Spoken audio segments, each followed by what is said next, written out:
All right, how to remember Green's theorem.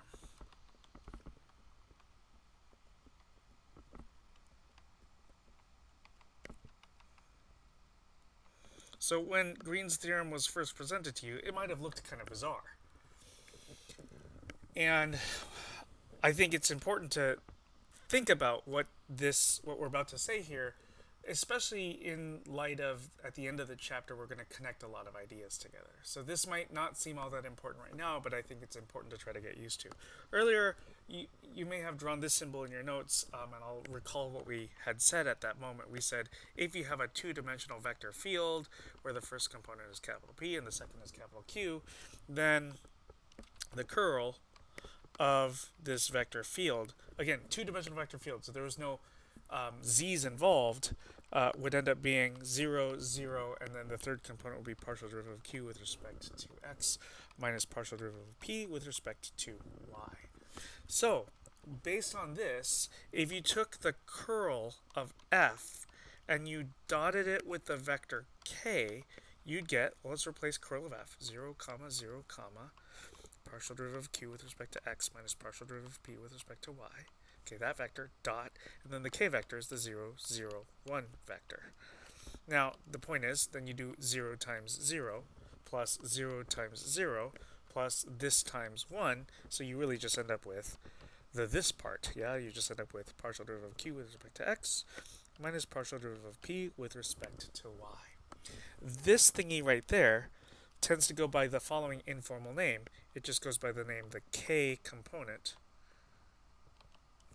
of curl. Now that's a decent name for it, right? Because it shows up right here in the k spot of the curl of f.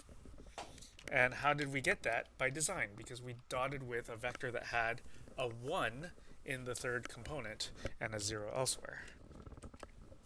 Okay, so we've got this k component of curl, right? And so here's the thing, Green's theorem, the way we had stated it earlier, looked like this. It was the line integral over closed curve C of p dx plus q dy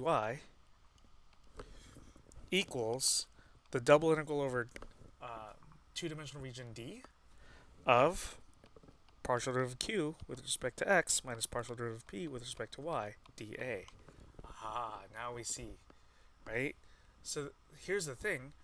This, if I'd like to recall the another connection was that if you actually have a two-dimensional vector field, so PQ, then this thingy right there is actually the line integral over C of f dot dr.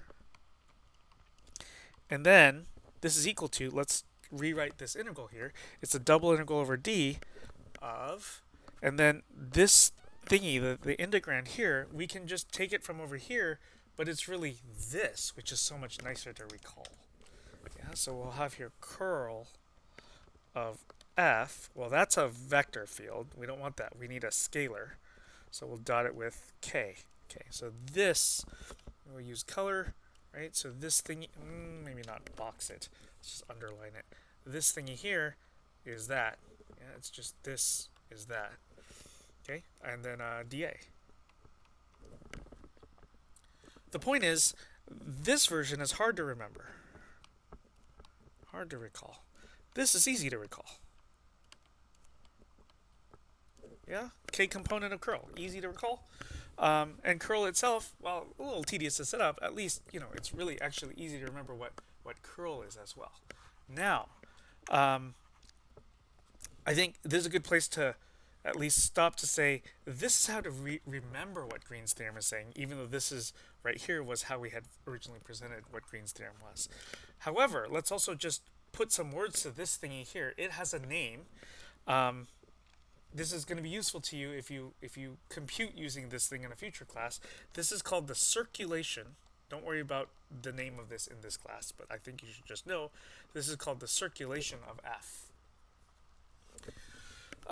Basically, what's the circulation? In a nutshell, it's how much water runs around the curve C here. If the vector field f described the currents of water in a two-dimensional space.